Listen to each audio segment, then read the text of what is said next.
Hey? I'll tweet you, yeah. Thank you. I promise, good afternoon, Chris Gregory's my name. I promise not to mention a certain rugby game this morning.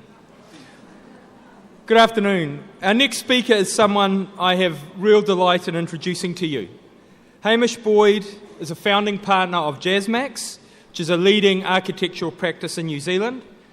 And many of you would have seen some of JazMax's work when you watched the 2011 Rugby World Cup final and that JazMax redesigned the stadium. Hamish is passionate about education and is currently the chairman of SEFP, School Planners Forum in Australasia, and he recently hosted a conference of over 350 planners, designers and architects and educators who met to discuss the most recent concepts and ideas in educational facilities. He's designed many schools and facilities, and each solution that he's created has proved to be efficient, workable and elegant, meeting the needs of the contemporary proposition of collaborative teaching and learning that's shaping the spaces that teachers and students occupy, while retaining an architectural quality that has a sense of sustainability, purpose and pride. I personally have had the great and special opportunity of working with Hamish on 3 major school projects, and in every one I was in awe of his skills, his ability to synthesise the ideas and concepts that we as teachers were quite inadequately trying to describe, and his sheer creative brilliance produced a solution that was modern and sophisticated while also meeting the very limited budgets that we were able to offer him as a school. His mantra was, if this is the answer, what is the question? Provoked and challenged us to rethink and reconsider many of our ideas and assumptions surrounding both the space and the program that we were delivering within that space. It's with real pleasure now that I invite Hamish to address you on the topic of designing schools from the inside out. Ladies and gentlemen, Hamish Boyd.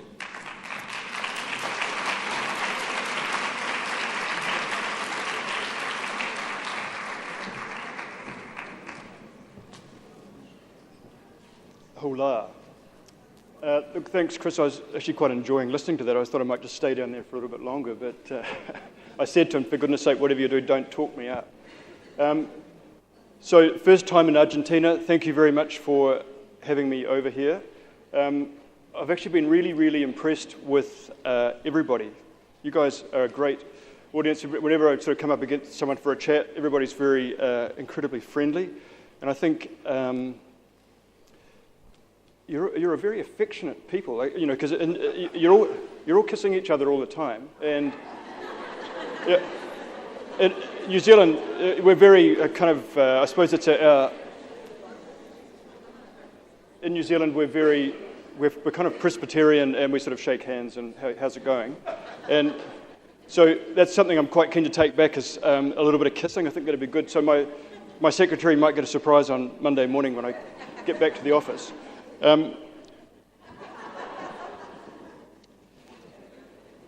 So, I've got a man over the back waving. Do you know what to do?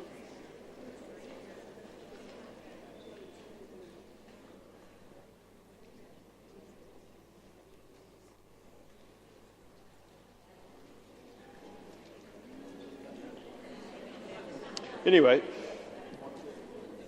actually, it's something else I've noticed about you guys, just while the technology is being sorted out there, is you're actually incredibly stylish people. And you know, New Zealand, we sort of run around in rugby shorts, but I think over here it's a little bit like being in Italy, where there's a strong emphasis on style. And I got a clue about that when I was filling out the form on the aeroplane, which I guess your customs people look at it and said, what sort of telephone do you have? And I thought, it's kind of a weird question, but I've got an iPhone 5, and so obviously that worked, so I got through customs quite quickly. So, where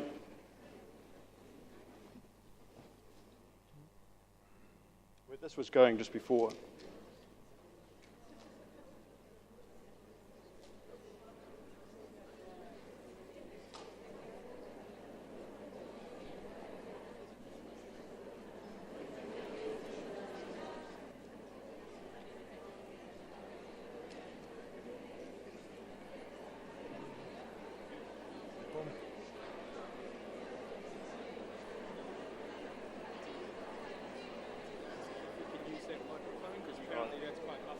Okay.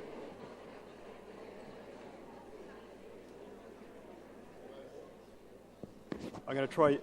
Is that turned on yet? No. Testing. What? Hello. Can you hear that? Is that working? Okay.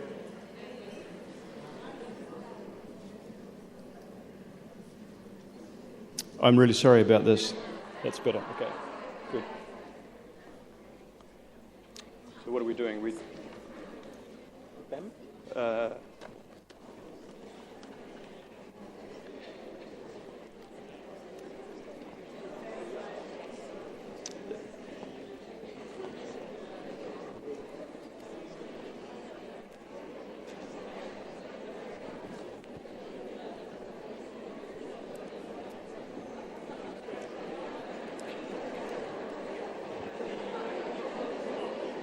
Sorry. Yeah, it's okay. Saturday. Yeah, see.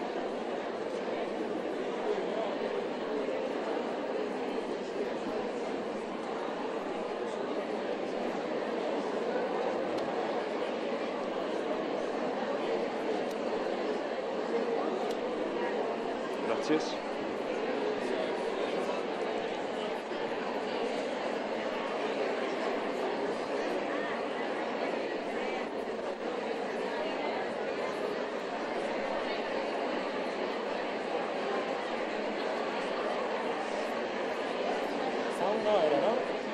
No.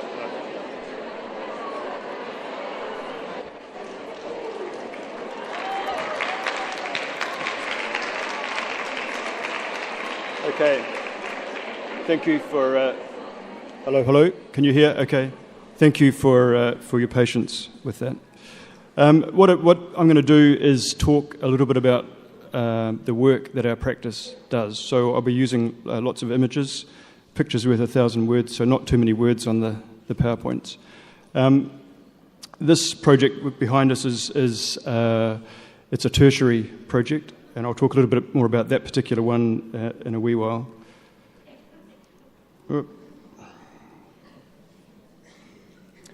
Being an architect, I suppose, how many people here have worked with an architect? Maybe you could just pop your hands up so I can... Yeah, okay. Wow. Okay, that's kind of interesting. Yeah. So last year, a lot of architecture is about looking, and a lot of in order to sketch. That's one of my sketches from a trip to Italy last year. A lot of sketching is about looking as well. And I guess as time goes on, once you've spent a few years in the business, you start to be able to have an impact on how things actually look yourself. I mean, it's a great profession. You get paid to dream. People give you money to have dreams for them. And it's kind of, someone was talking before about, I think it was Will talking about making. And we have this sort of it's an incredibly sort of lovely thing to be able to go and make a place. And a few years ago, there was a photograph. Someone at lunchtime said, "How did you become an architect?" And there was a little article in the newspaper. It had a principal, and she had about 10 kids. It was a new school on the North Shore. And she talked about how she had this idea of making some lovely buildings in the future. And I'd just finished at university, and I was working for our practice as just a cheeky young graduate. And I thought, well, I'll ring her up. I won't bother telling the boss about that. I'll ring her up. So I rang her up and said, "Can I come and see you?" And said, "Have you? I really liked what you talked about. How about I do a master plan for your school?" Because she hadn't really had any idea about what they were going to do with the school. They had a couple of sort of temporary buildings. And I said, "I'll do it for free. And when you do your first proper building, maybe I can get to do that building."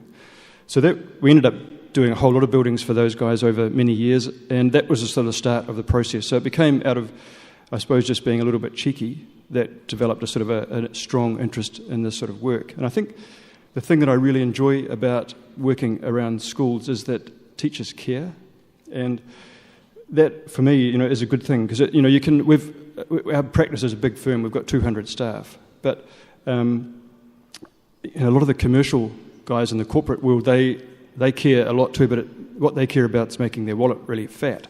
And kind of teachers actually care about real stuff. They care about kids, and I think I kind of care about kids too. I've been a dad, I've got 3 kids. It's kind of very rewarding if you can make a space that they walk into that space and say, I just love the way this space feels. So in terms of understanding what an architect thinks about, it's kind of important, because if in the future you get to be working with one, it might help. But our first project at university was the first sort of significant project, which they gave us an assignment, which was, we want you to think of a relationship that you know really well, but not your mum and dad, and we want you to draw that relationship. We don't want you to write about it, we want you to draw it. And that was kind of an interesting experience, because what that got us to do is think about, well, what is they get on with, those people get on with that, and they're not so good over here, and these people have got a dog that they really love, or whatever it might be. And there's a whole lot of sort of things, that the shot that Will had of that network, a family could look like that in a way as well. So then it was, we had no idea where this project was going, but what they were getting us to do was understand the dynamic of the relationship. And that was kind of, as a potential future builder, was kind of a revelation, because I thought we'd be going to get in there and they're going to start teaching us how to make cool shapes. And it was actually much more about, well, what actually is going to happen inside this building. So then they said, okay, now you know this relationship a little bit, we want you to make this relationship in clay. So it's like, holy heck. Still had no idea where it was going, but we had to make this relationship out of clay. And so then that added the third dimension to it. And then we were allowed to design a building for it. And I suppose, in a way, when you're speaking with your architects in the future, when you have a revolution in your education system, which it feels like it's kind of close, there may be more hands in the air next time you have an architect up here asking that question. So I think you need to think about saying to your architect, rather than saying we need to take that wall out and put that wall across there, you need to tell them what needs to happen. What do you need to have happen in your spaces as educators? What do you need? What you need this thing to be like? And then work with them to sort of wrap a building around it. So context. Look, Auckland is over here. Buenos Aires, you guys know where that was. I didn't actually really know where it was, to be honest, when Chris rang and said, how would you feel about coming and talking? And I was a bit embarrassed. I thought, I'd love to have a go, but so I had to actually do some Googling and find out where it was. I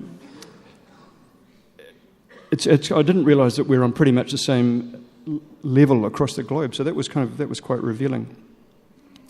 And to get here, you fly across Easter Island and land at Santiago, and then pop over the hills. And in a lot of ways, the country is a little bit like New Zealand. We've got a spine of mountains that runs down through the centre of our country, and apparently countries are a wee bit related, because this beach leaf, you probably think, what on earth, what's he up to now? But this, when all the land was apparently sort of joined together and then it split apart and we had the continental drift, apparently the genetic material of the genetic makeup of our beech trees are actually very similar in both countries, I thought that was quite fascinating.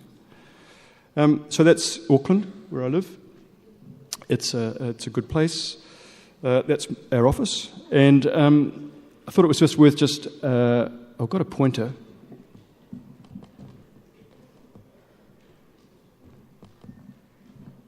Try and not do too much pointing, but what I wanted to point to was that's reception. You come up through a tunnel. It's a tunnel that's about 40 metres long. It's not very tall, and it's just kind of manky concrete, pretty rough.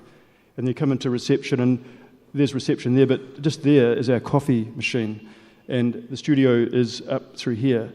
In this office, we've got about 170 staff. And what we're doing there is, and this does connect with schools, because we're just finishing something similar at a school, but we've got the barista is at reception. And it's that thing of when you have guests to your house and they come into your house, once they're in your kitchen, they're kind of, you've put your arms around them. And we think as a message, for our clients to come and see us, that's kind of a nice thing. So rather than the kitchen for the staff being out the back, the kitchen for the staff's right out the front. Just some other stuff. Surf Club recently finished. That one was the party tent for the Rugby World Cup. I just thought it was kind of a nice photo, so I pop it in just to show some of the projects we work on at the waterfront. oh, that's those guys, but I won't say too much about them. I was hoping, but thank you for last night. Look, this business about learning, and I am not a learning expert at all. I'm interested in learning, but the whole business about learning is absolutely kind of changing, and we, as a practice, are seeing it quite dramatically. I mean, we all go to dinner parties where everybody's kind of bragging about their kind of youngest nephew or grandchild or whoever it is who's brilliant on some IT device. And so it's just kind of becoming normal now. But it's also, that's not my parents there, but my parents are quite tech savvy and they're just nudging 80. So there's that whole continuum in our communities who are engaging with this technology, and what might that be doing to inform some of our thinking as architects.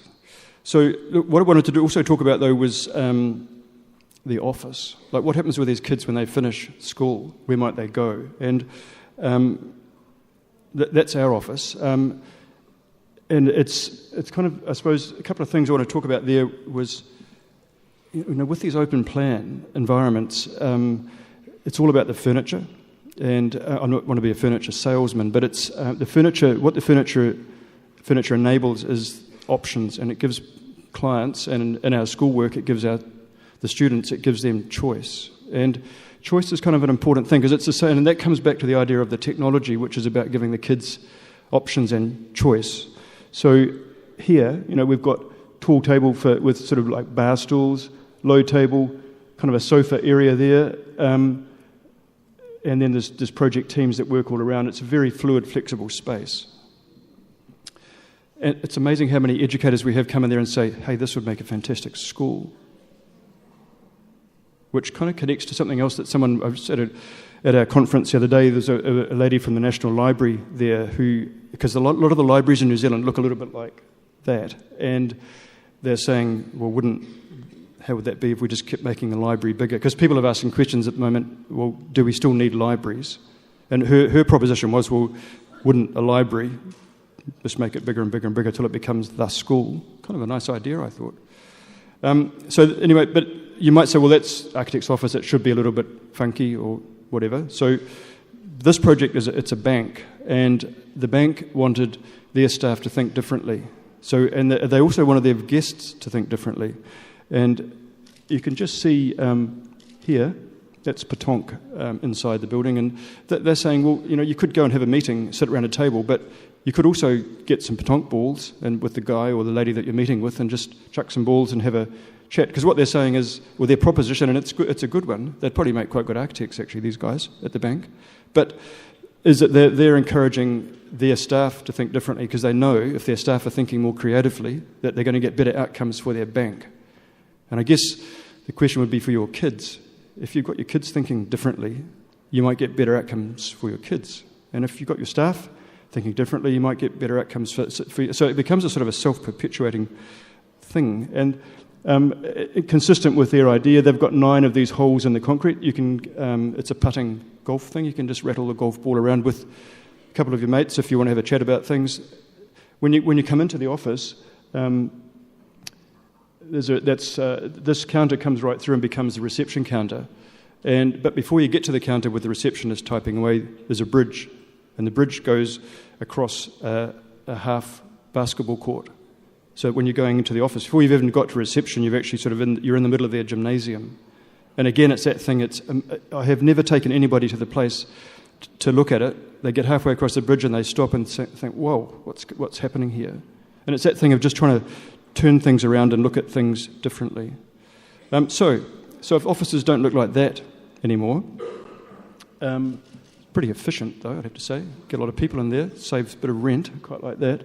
But anyway, so if offices aren't looking like that anymore, and the kind of classrooms, they were a bit like that, and I suppose that was that industrialised learning with the teacher up the front.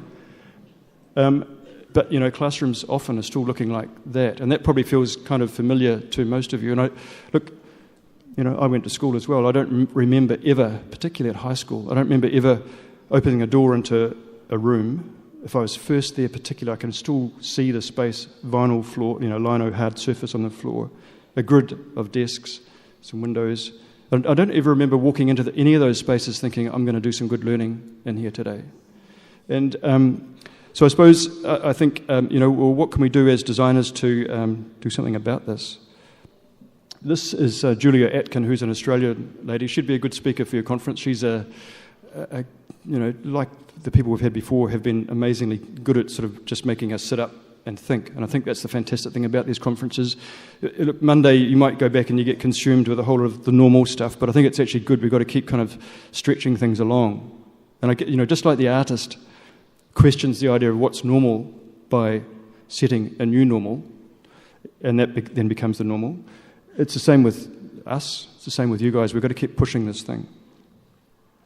So I'm not going to talk too much about that because I prefer pictures than words, but that's kind of a thing that our Ministry of Education are pushing us to do, spaces that will, in simple terms, address those issues. Because I didn't quite believe Guy when he said New Zealand wasn't really doing much about this stuff, because I thought, actually, we're kind of tangling with it on a daily basis. There's actually some massive shifts happening in our country, and it is a revolution. So we've got, if we're looking at the primary school size, all the new primary schools we're doing have the class really, because I keep hearing this word, the classroom, and that's a different animal, big time now in our country. It's much more about a group of teachers working together to deal with these kids. And just like none of us are any good at everything, but some of us are quite good, or most of us, all of us are pretty good at something. And so if you've got, as a parent, well, we've personally have had a situation where we've had not that flash a teacher and you think, when she shuts the door on her class and your kid's stuck in there for a year, that's actually a little bit scary. And so one of the kind of cool things that comes out of having a collaborative team of teachers looking after those kids is that there might be a scary teacher in there as well, but there's probably also some quite good teachers. So, and the other thing we're finding is that the teachers are talking to us about the idea of improving their own craft. And it sort of sounds a bit... I think it's probably true, and it's the same in our office. Our office, there are no offices, it's open plan. So my staff can hear me talking to clients, and I can hear them talking to clients or talking to each other, and if something's going on that I don't like, I can have a chat about it. And if they hear me doing something that's kind of interesting, and we can talk about it. So it's very much a collaborative office environment. And so even for there's 10 of us who own the company, we don't sit in office, we just sit with the troops. I got the same size desk. My chair is a little bit taller than theirs, but other than that, it's pretty much the same. And so with these learning spaces we're doing, it's the teachers are telling us that their own craft is being raised by... They see something, they see one of their friends, their colleague teachers doing something that, actually, that's quite good, I might try that tomorrow myself. And they're saying things like, if we had to go back to teaching in a cellular space, we would not like it. And that's kind of interesting just to reflect on. So look, this is going to be a little bit of a journey. Elam Christian College, it's a church-based school. It's the front entrance. Won't talk about that too much, just the play space. We quite like the sort of thing of, we all had some quite formative learning moments outside of our classroom, as kids. And some of them were some of our best learning moments, really, for us, And inside, so this school chose, rather than 3 teachers and 75 kids, they went for pairs of teachers. The thing that concerns, and it's good, it's they love it and they're very happy. The thing that concerns me with this one is that you've got these sliding doors here between, so there's another class in there. It's kind of quite easy to just rattle that door shut and default back to the old model. So what we've been talking about with them is the idea of, in this third stage that they're about to start shortly, is reviewing what they've done. And they're saying we probably won't bother with the doors next time around, which is kind of interesting. Because it's that thing of we learn from each project and then what becomes normal becomes the new normal. So we do like the idea of transparency, and you can see that furniture thing starting to happen. What is not... If you've got a grid of desks in a room, it's hard to work it's harder, but not impossible, but it's harder to work collaboratively together. And so having some different shaped desks is kind of a good thing. You know, if you're a kid, you come into your classroom and it kind of feels like an interesting space, then you are probably more likely to be feeling a little bit more energized about being at school. Does that seem like a reasonable proposition? Okay, this is a quarry. This is a school and a quarry. So it's a village. It's an artificial new subdivision. It's in an old quarry that sat around for a long time, and the school is called Stonefields. And I won't deal with too much detail, but I'm going to talk. This is the first stage, was this, and this is the second stage we're building now. So first stage, we had a space, and a space, and they're about the size of a classroom. So that's 3 spaces, 3 teachers, and there's a shared space here.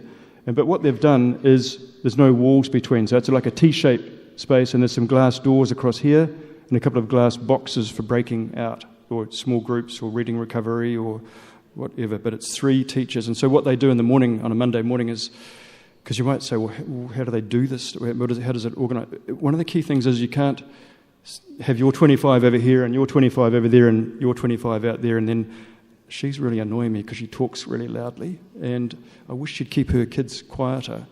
It's not like that at all. It's a different proposition. It's much more about, okay, so the 3 of us are having our briefing meeting in the morning. Who needs the space up here with the glass doors? Who needs what they call the bookable space? So they work out a plan for the week about what they're all going to do. So there is a kind of a new management thing that comes into it. So if you're going to engage with this, what our government is calling the modern learning environment, it's got a title, you need to, there's a management thing. So you can't just chuck your teachers in and say, okay, you 3, get over there and get on with it. We've pulled the walls out over the weekend, it's going to be really good. Because it's kind of, there's a whole transition issue which needs to be addressed. But the spaces are quite good, and the thing that kind of staggers us, these pictures are taken by, I always try and get our teachers to take the pictures so that they're not sort of architectural photos. So you can see these kids have got options. That's an obvious one, but carpet on the floor helps. You know, low desks, some higher ones, some different spaces here. What we've done with this school is actually put the headmaster and her 2 deputy principals into the same office. Because if you're going to tell your troops or ask your troops, your teachers, to work together, then you've got to work together as well. You've got to inspire and walk the talk. And so, and that can be quite a transformative experience for a principal to be. When we say, well, you got these guys out here. What about you guys hopping in one space as well? And there's usually like, this guy's off his rocker. There's no way I'm going to do that. But I think it's actually if you genuinely believe that collaborative working, which is what they're going to do when they get to the office, if you believe that that's actually a real thing, then you've got to kind of own it. And it's much easier for you to deal with a staff situation if you've got a staff person comes and sees you about an issue. If you can say, look, yeah, we're dealing with the same thing here ourselves, and so it's much more about sharing the story. So you can see these are little breakout spaces here, breakout space here, and it's just what the schools talk to us about. This is a primary, but what they have talked about is that little kids like a range of spaces, and they quite like little kind of nookie spaces to tuck themselves into. They do have a lot of technology in these rooms, so they've got lots of iPads and computers to deal with. And it seems to be, and what I was suggesting to Chris Gregory when we were just talking about this example the other day is, because it's such a massive transformation, and in terms of the spirit of collaboration, I'd be happy to set up a link with, say, one of the DPs from that school with a group from here and just get a conversation going, because they've learnt, it's not easy initially, but they've learnt out of it, and they've got stuff that could be talked about and shared across the globe, which is kind of an exciting thing, I think. But one thing I have noticed I had a look around St Hilda's the other day, a lot of the learning environments here have quite difficult acoustics.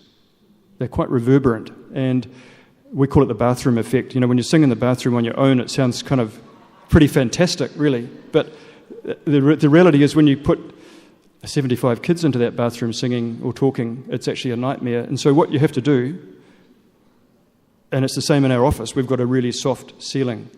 So the ceiling grabs the sound. You can't do open plan and not deal with the acoustics. So when your architect or your principal says, okay, we're going to do open plan and we haven't got enough money for any acoustic ceilings, you've got to say stop, because honestly it won't work. And that will then because there'll be some people in the room who will say, this isn't going to work. I know it's not going to work.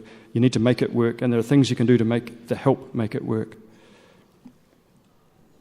Okay, the teachers, they're just sitting in with the kids. And I know you guys do that as well, but it was interesting. Yesterday I did that double-decker bus trip around the city, stayed on the bus for the whole circuit. It was actually, it was quite fascinating, because you did look into a lot of, I presume they're probably state schools, and you just see these lines of classrooms with a teacher up the front of each kid sitting nicely at their desk. There's a huge amount of control going on, which is good, but if you want these people to be problem solvers and they're going to sort out our future, because they're going to take over at some point, then you want the best, most creative minds, and you've got to kind of nurture them with their littlies.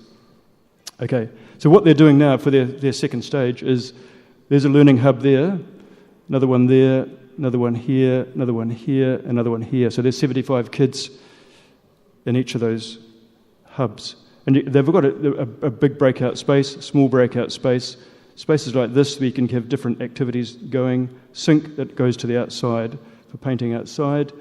There's a wall there that hinges around, and you can see as it moves it around, it's got a whiteboard wall with a pinboard on one side. You can manipulate the space and make a little space or a big space. And so they have over here, come in the morning for the kids, there's a briefing wall. Get the kids round, because there are times when you need to bring them all together. So you bring them together and say, okay, here's what's happening today. What these guys are now being really adventurous, though, is we talk about that being 75, but now here they're actually going to leave that wall there out and making that's 150 kids there with 6 teachers, which is kind of, you think, whoa, well, these guys are going nuts over there in New Zealand. I'm glad I live in Argentina. But I think, it's actually, they've had such good outcomes from it that they're actually trying to push the boundaries themselves. So it's that thing of, well, what is the new norm? Box on. Actually, how are we going for time, Belinda?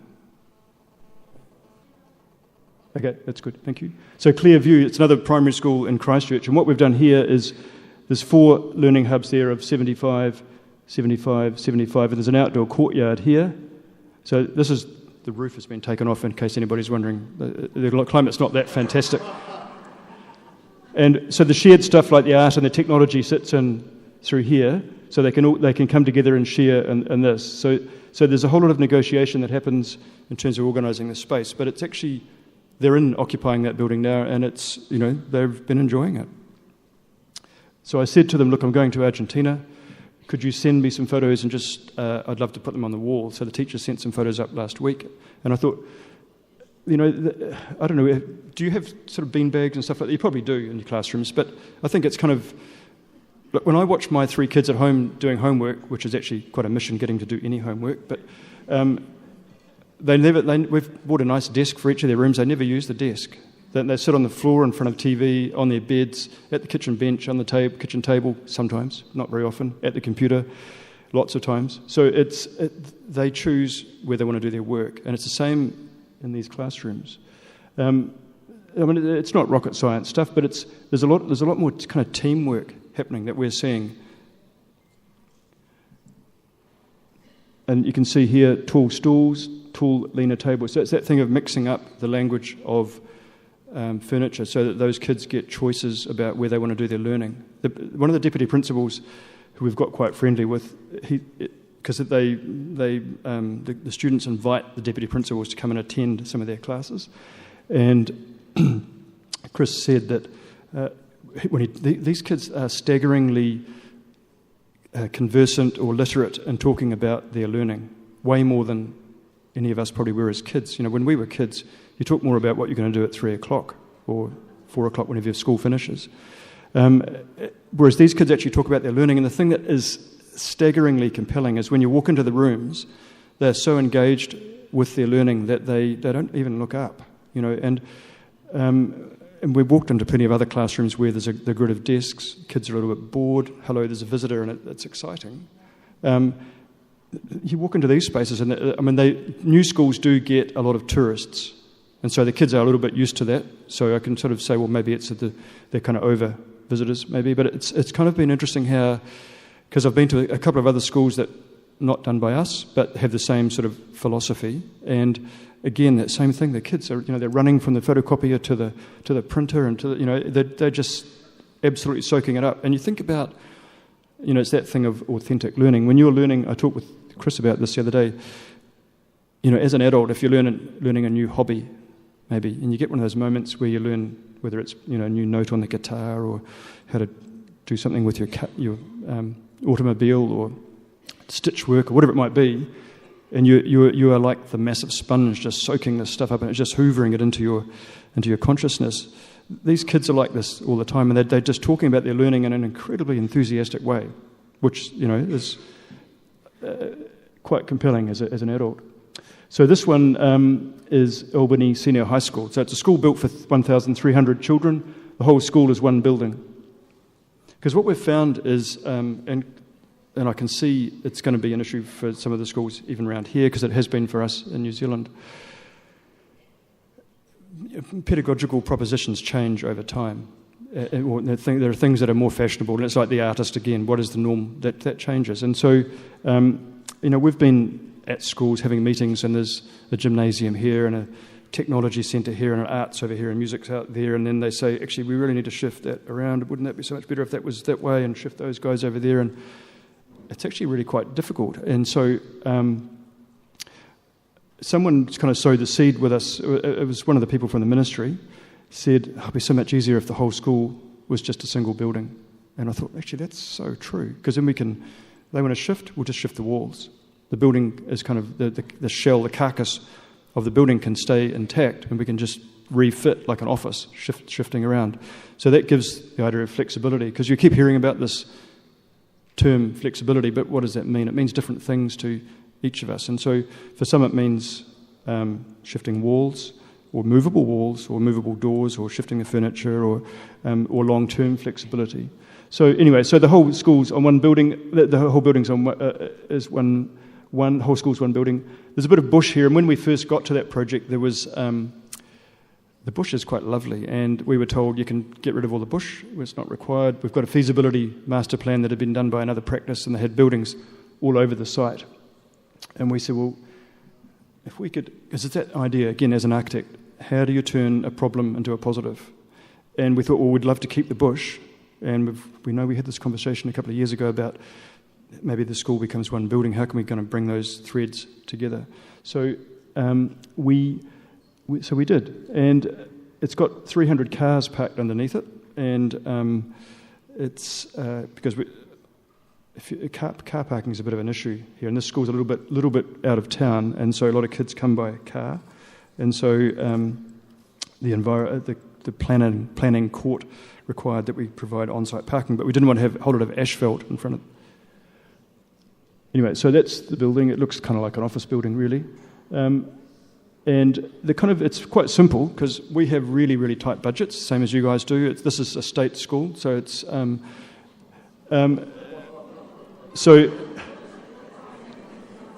hey, we're a little country. We've got 4 million people in a country the size of Italy, which has about 60 million people. So we've got quite a bit of space. But so what we've got though, this is what we call the learning communities are in here and down here. It's a similar size wing going the other way, and then in here is the heart of the school, which I'll talk about in a minute. So their learning hubs, or they call them learning communities there, the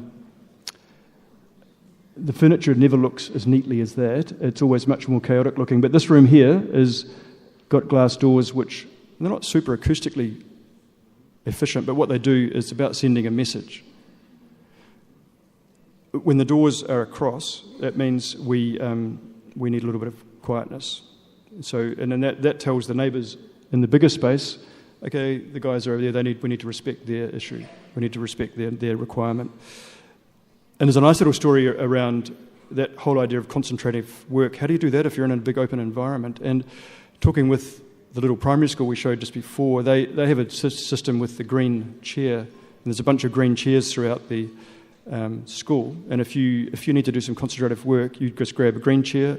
So all of your buddies know you're in the green chair, do not talk to that person. Which is kind of simple. You think, well, it's so incredibly obvious. Why didn't I think of that? So anyway, so we've got these learning communities, and these different coloured blobs, like performance space, food and biotech, dance aerobics, there's art rooms. There's a main gymnasium here, but there's hard tech and media and stuff. There's 135 kids in each of these spaces. This building here, this end is 3 stories high. So that we talked before about the idea of that the heart of the school. You know, I don't know. I'm not sure what the food strategy. You guys are quite sophisticated about food at schools because the school we visited, St Hilda's, we had lunch in their dining room, which was quite was good. It's a good experience. I think it'd be a great thing for us to do in Auckland as well. But New Zealand has had a legacy of the tuck shop. So you'd go there to get a pie and a chocolate bar and a drink, and it was usually out the back of the school, and it was usually pretty awful. There'd be lots of sort of punching and stuff. So what we wanted to do was, because all of our kids, the reality of our kids nowadays is, since they were in pushchairs, they've been hanging out in cafes with us, and so what we do is we said, well, let's treat them like they're adults, and that's where that picture of the heart was. So that's like the town square of the school. If you think of the whole school as a village of learning, a village is kind of quite good having a town square. And these big fire station doors lift up, and there's the bush that we managed to keep by keeping the building footprint compact. And there's actually a few more chairs and tables in here now, but there's a person, a company, who tenders for the project of supplying the food to the cafe. And it's just off the picture, but the reception for the school is just here. And so when you come up the stairs that are just behind us into this space, as a parent, in your first time at the school, there's kind of a strong message there, which is about, this is privileging the kids. Because in a way, there's a potential there, a potential architectural message, but it's a potential social message, which was, some schools, some of the older schools, have got a sign saying no students in the reception. And I think that's just absolutely nuts.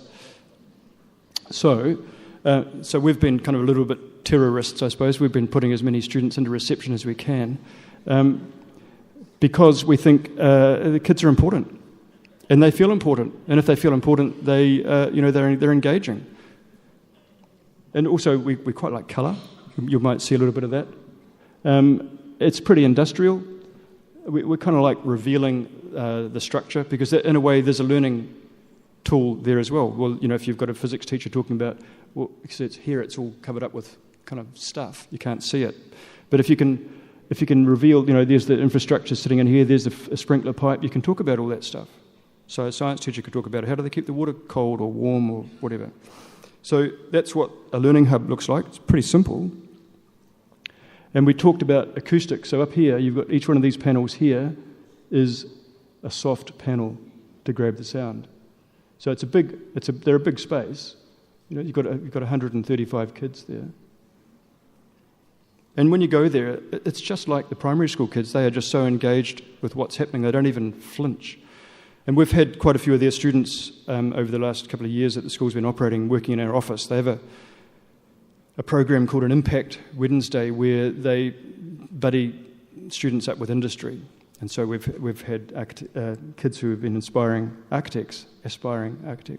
And it's been good, because what we've said to them, and I get them to do things like when they come to us is, well, when you come and see us next Wednesday, I want you to have taken a week's worth of slides and do a PowerPoint show to us about what's your school like as a student, what could we have done better, and what works really well. So we're learning from that so that we can improve our normal. And because one of the things that kind of confounded me was, I don't know about you guys, but some of you probably sat down the back and offered a little bit of advice to the teacher from time to time when you're at school. And I said, well, how does that kind of cheeky person get on? And what they've said is it just doesn't happen because, well, you might have a teacher up the front. You've actually got another teacher just behind you. So you're actually not that far away from a teacher at any point. There's about 6 or 7 teachers in that space of 135 kids at any one time. So you still get the small group stuff that needs to happen as well. And you can see the acoustic stuff up here, views through out to the bush. And at times it looks pretty full on and a bit busy, a bit like our office does really, but then that's kind of life, and kids can kind of cope with that. One interesting thing is we've got these little breakout rooms over here, and I was talking with the principal literally just a few weeks ago, and I said, what would you change? And she said, well, it actually probably wouldn't bother with the little breakout rooms, which was a complete surprise to us. So they actually ended up taking the doors off them quite quickly because I think people were in there, enjoying their privacy maybe a little bit much. But what she's saying they wouldn't have them, not from a management point of view now because it's an open entrance into it, but it's more just because the kids don't use them. So she's saying we'd be better off with some sofas or another way of arranging and deal with it with furniture and maybe pin-up boards and things. So if they need to make a space, they can make it here this week, but next week they might want to have it over there. So which comes back to that thing of giving the student the option. So the student becomes... What's kind of amazing with these new schools is that, well, I think it is, because my kids unfortunately go to very good schools, but we live in a city, in the sort of edge of town, but they're very traditional schools. And it drives me nuts. I'm drawing all these kind of fantastic spaces and my kids are going to go to... And one of my show examples that I'm going to talk about tomorrow is that thing of how might an existing school start that transition, and one of them is at one of my kids' schools, so I can talk about that tomorrow. I'm going to get something happening yet. But this thing about, it's much easier to get a team-building thing happening when you've got big space, and I suppose that team-building is about getting culture happening. And culture, what is the culture of the school? And culture is about, getting good connections, which comes back to that, the learning hub, like the little mini learning village, and then the bigger learning village of the bigger school. And I think it's good to start thinking about how can we get these kids more connected. Now, it could be digitally, but it's also kind of quite good if people are warm, fuzzy things. You guys are the experts at connecting. I've seen it. So I think Argentinian kids would thrive in this sort of environment, I reckon. Now, the gymnasium, I want to just talk briefly about that, because gymnasiums traditionally are what I would call a dumb box. They've got their eyes shut, generally. You can't often see into them. And we quite like the idea of the roads that's the tail end of a car just flashing past. On a winter's evening, you can drive past the gymnasium and see what's happening in there. It seems kind of... People might say, well, you can't do that because they'd be distracted by the cars going past. But then they play tennis down at the local tennis courts and there's cars that drive past there and they seem to be having enough focus there. So we think it's kind of quite good to share. And that's just inside one of the learning communities here. Different conditions, low stuff, high stuff, and the idea of colour. It's just kind of, it brings a little bit of energy to the place. While we were planning that school, we had a problem with the lizards. And the Environment Court said, they'd found, some of the guys on site had found these little lizards, and that was... it stopped the project, and then it got started again because they decided that they were actually Australian lizards, and they said it's okay, you can drive the bulldozers all over those, that's fine. And then they had another lizard guy come in and said no, actually they are native lizards, so stopped the project. So we had to get all these lizard farmers in. I'm not kidding about this. They brought all these guys from the university out, and they caught as many as they could, and they made a farm for the lizards on the site, and that became a kind of a story for the school. And so I want you to look at that pattern on their on their back there, and then we brought that into the paving. So it's that thing of when you do a new school, you have no history, and so if you can find some stories that might come out of the process or the journey of making the school, if you can make it embedded into the school, then that's a powerful idea. And probably half the kids have got no idea; they just think it's just some cool paving pattern, but and maybe we could have a little sign somewhere that explained 5 minutes, okay, gas it up a bit, right. Another senior college, similar philosophies. That's reception. This is a photo taken with reception, leaning against reception. That's not an architectural photographer's, that's just one of our lot taking a photo. Doors that lift up, there's a big courtyard in here, big fluid spaces, glass doors, separate space down the end, but there's 135 kids in there again, different furniture conditions. Because it's that thing of, as a learner, wouldn't it be so much nicer if you felt a little bit excited about being in your classroom? And their classroom is 135 kids in their classroom. Acoustic panels, exposed services. The theatre, I put that in just, it's just kind of a nice space, but the thing that's kind of quite cool is we've battled with wheelchairs, because if you've got a stage which is dislocated from the ground, you need to have a ramp or a lift. So what we said is, well, let's check the sight lines and put the stage at floor level, and it works out perfectly fine. So if there is a kid at some stage in the future that's in a wheelchair, they can get on the stage and be a part of the action, which seems quite good. Tertiary. This is the tertiary project we had at the very beginning, and so there's a sort of a theme around the work that we're doing. There's a tower here with some learning spaces. There's a big lecture theatre in here, and there's a shared kind of world through here, which is quite lovely, really. I mean, it's spaces, and you can see that same idea, the different furniture that's happening, so that they can. It's that thing of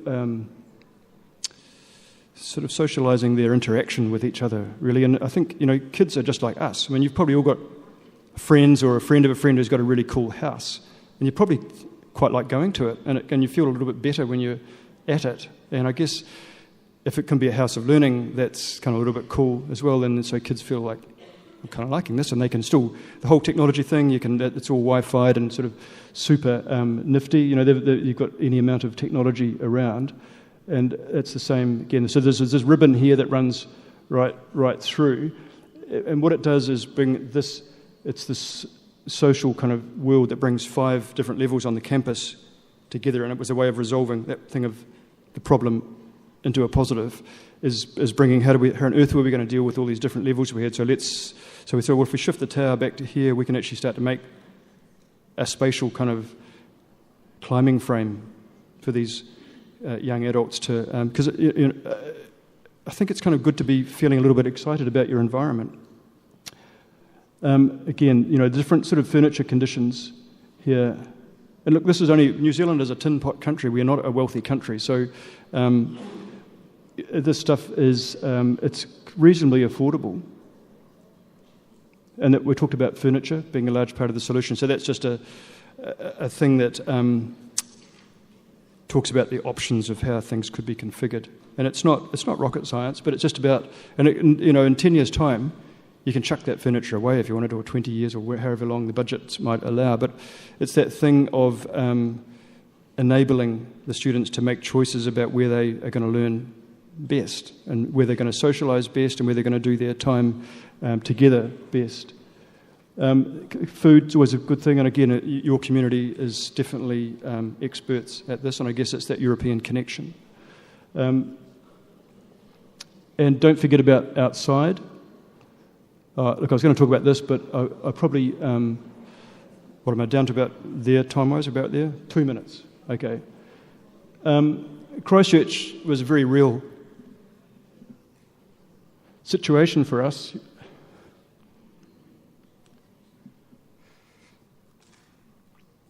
Sorry, it's hometown, actually, so it's where I grew up, and it's quite devastating seeing your place pulled apart. Anyway, out of the problem into a positive again. So out of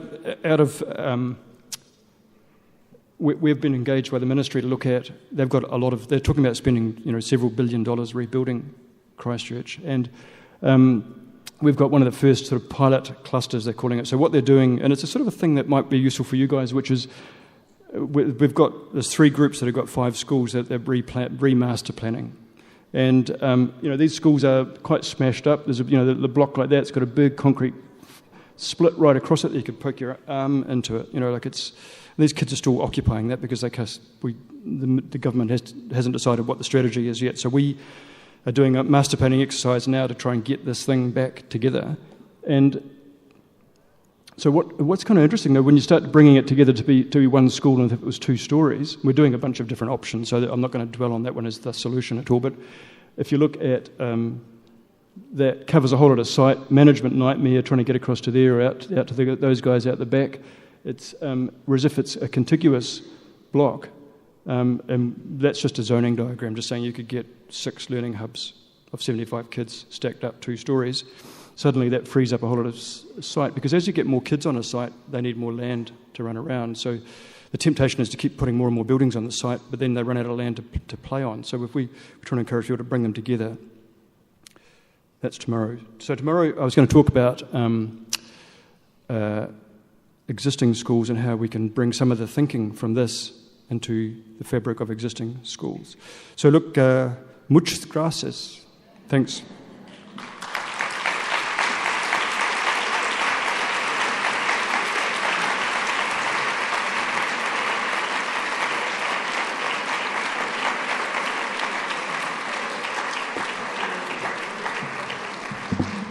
And you thought schools were only about 4 walls. How mistaken you were, right? Thank you so much, not only because of the design, the creativity, but also the passion and emotion that the world of architecture can bring into learning. Thank you very much. And now we have a little bit of coffee again, and get ready, because then you have got like a very strong agenda with no more coffees in the middle, and in between, right, 15 minutes to change. Something is going on tomorrow. There is a marathon taking place very near the Sheraton. So, in order to develop your habits of mind, tomorrow between 8 a.m. and 10 a.m., they're going to cut out some of the accesses to the Sheraton. So what we are going to ask you is to have a look, right, at if we can project a map. If I find a map of this, we're going to project it in between sessions. The idea is just take yourself some 20, 30 minutes in advance, because the hotel will have the normal access through its main entrance. But this marathon, that is a very short one, probably from 8 or a little bit from 9 to 8 to 10, right? It will cover the moment that you're going to come to the conference. At the same time, you've got some evaluation forms that help us a lot, right, to see how everything is going and how we can go over the years increasing and improving our, I would say, proposal for the conference. So it would be great, so that you're not tired at the end of a Sunday, that you start completing that evaluation form. So after coffee break, in this room we have Guy Claxton, who will continue unpacking the concept of building learning power, and Elsie Hamayan at the Catalina's rooms. Then, second session, Will Richardson and Karen Morrison, science at the primary school level, Catalina's room, out of this room to the right, Catalina's room. See you in a while. Bye-bye.